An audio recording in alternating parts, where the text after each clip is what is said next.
Welcome to Cheater Confessions. Let's get started with today's story. It was a Thursday evening. Quiet, like most of them had been lately.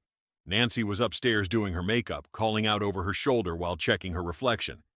"Frank, can you grab my bag? It's by the entry table. I think I left my lip balm in the side pocket." I got up from the couch and walked over to the bag. Her voice was casual. I unzipped the side pocket. There was the usual keys, charger, gum. Then something slid against my fingers. A folded paper. I opened it without thinking. It was a bar receipt from the Evergreen Hotel Lounge, dated last Friday. Timestamp, 9:47 p.m. 2 cocktails, 1 charcuterie board. That wasn't just a receipt. That was a night out. That was the night she said she had a Zoom meeting at her coworker's apartment. "The Wi-Fi here is garbage," she'd told me. I refolded the receipt and put it back where I found it. She came down a minute later. Tight jeans, black blouse, red lipstick I hadn't seen in years. "I might be late," she said, grabbing her bag from the table. "Mel's birthday." I nodded. She left without waiting for me to say anything. I didn't jump to conclusions. That's not me. I just made a mental note. Evergreen Hotel, Friday night, 9:47 p.m. The next few days, I didn't say a word about the receipt. Instead, I watched. Nancy always had a rhythm. Same breakfast, same habits, same "how was your day?" But now, the rhythm was off. Wednesday night, I made spaghetti. I called out, "Want Parmesan?" No answer. She was on the couch, phone in hand, laughing at something on the screen. "Parmesan?" I repeated. "What? Oh, no, I'm not hungry." About 20 minutes later, I saw a sushi delivery confirmation pop up on her iPad. I didn't mention it. Thursday morning, she left early, said she had a meeting with a client at 8. I checked her calendar, which was blank. When she got home that night, she had a story ready. "This new client is a nightmare. Thinks every email needs a Zoom call. I might have to start going to the office on Saturdays just to stay ahead." I nodded again. Sounds exhausting. I wasn't looking for a fight. I was gathering. She hadn't lied outright, but everything between us had started to bend. Saturday came with a thin excuse. Nancy stood by the mirror. "They're doing a design workshop offsite. A client booked a space near Lake Point for us to do mock-ups. Could be all day." Didn't take long for those Saturday shifts to start. She shrugged. "It's a boutique client, high maintenance." I nodded like I bought it. "Sounds important." "Yeah," she said, not looking up. After she left, I noticed her smartwatch was still on the charger. I picked it up and tapped the screen. Notifications were off, but she forgot to log out of her texts. At 11:18, a message came in from someone named Ethan. "Want me to grab lunch, or should we just order in again?" Again. I didn't touch anything else. I placed it back on the charger, exactly as it had been. That name, Ethan, hadn't come up before. She talked about her team all the time. I'd heard of Dana, of Michael, of Kat, not Ethan. That afternoon she came home humming. "God, that space is gorgeous," she said, kicking off her shoes. "You'd love it." I handed her a bottle of water from the fridge. I didn't accuse, didn't react. I wasn't interested in guessing anymore. I wanted proof. Monday morning, I called Terry Halbrook. We weren't close anymore, but back in the day, we worked together at a property firm. Terry had moved on to run background checks for security contractors, corporate stuff mostly. I didn't need drama. I needed clarity. I explained to him the situation, keeping it simple, told him about Ethan, the hotel receipt, and the way she'd been acting lately. No emotion, just the facts. He didn't ask questions, just told me to give him a couple of days. While Terry worked in the background, I played my role at home. I kept things normal, asked about her day. She talked like nothing had changed, but her eyes kept flicking to her phone, and her stories never quite added up. Wednesday evening, she said she had dinner with a client. "You don't want me to tag along?" I asked. She laughed stiffly. "It's a work thing, Frank, not a double date."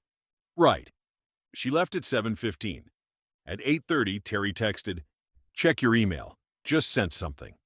I opened the file on my laptop. 2 photos. Nancy walking out of the hotel, the same one from the receipt. She wasn't holding Ethan's hand, but she didn't need to. The way she tilted her head toward him, the way he stood by the car holding the door open, the way she laughed. You don't laugh like that with a client. I didn't save the photos. I didn't forward them. I just stared at the screen. That night, She came home late, said she was tired. I didn't mention what I'd seen. Friday night, we ordered in. We talked a bit, nothing important. She stayed half distracted, her eyes drifting to her phone between bites.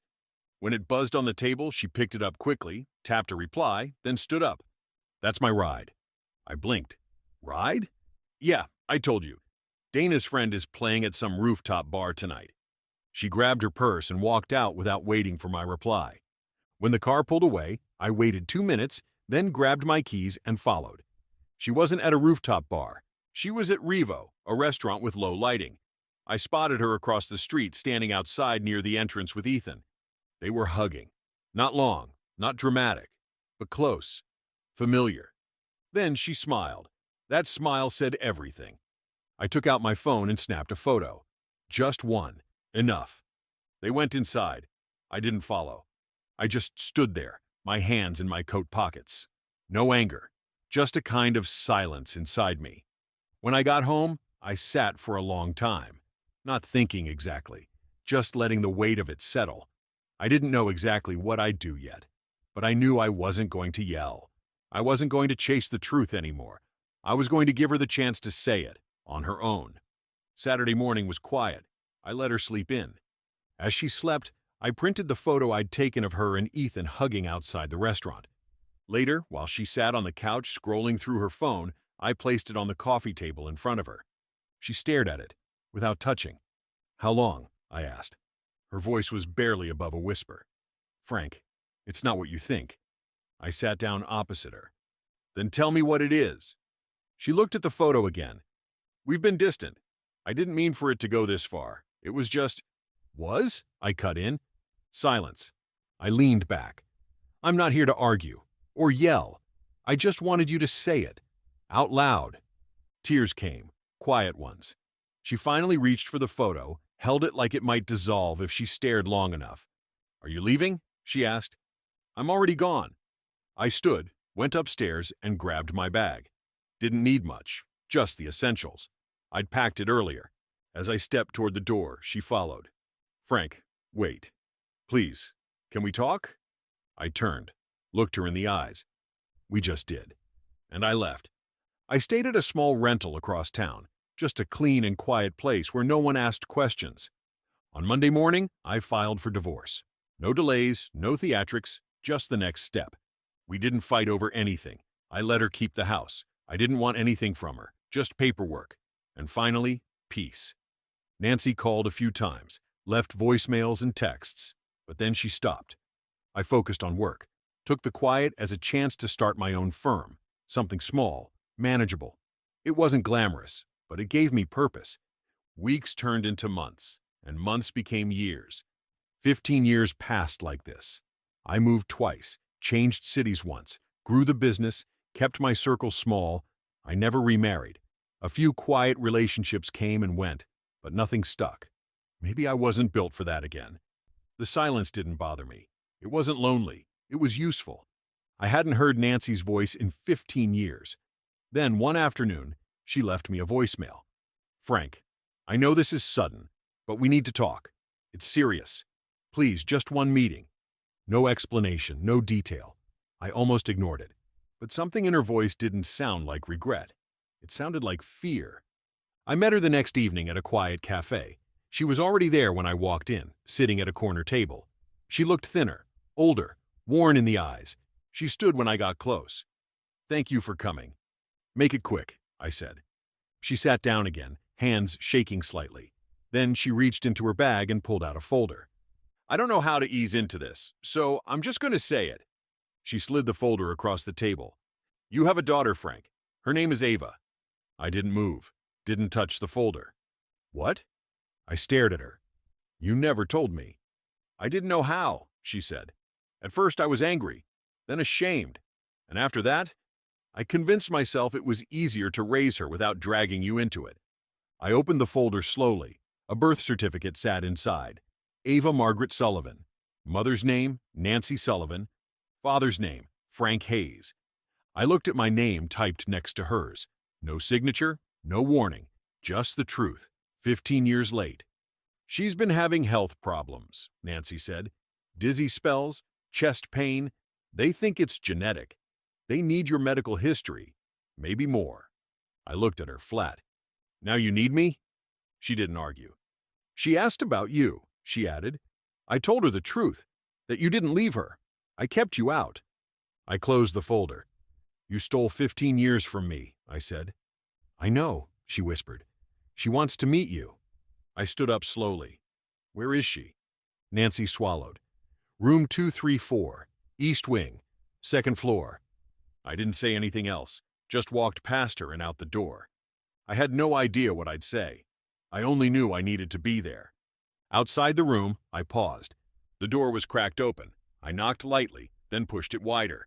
She was sitting up in the hospital bed, looking out the window, slim, pale, hair pulled back.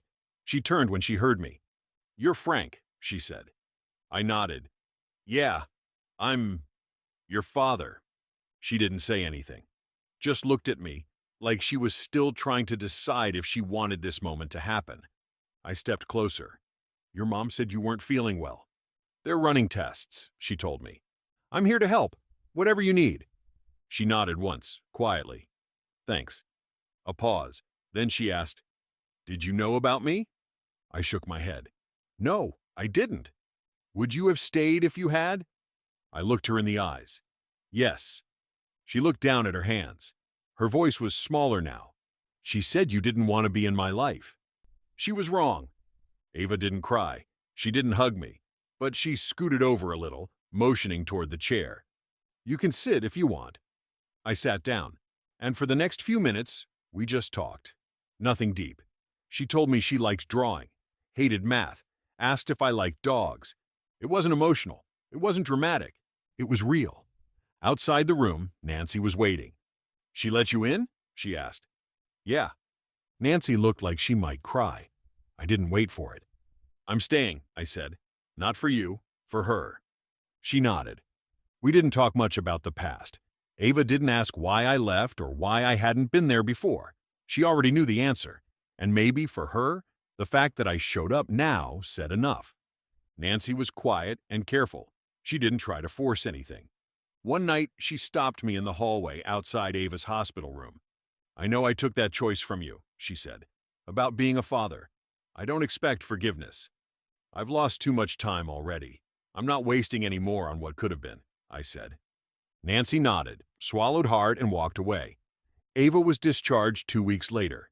Nancy got things ready for her at home. I stayed close, but not under the same roof. I found an apartment a few blocks from the house. Not to reclaim anything I'd lost. That was long gone.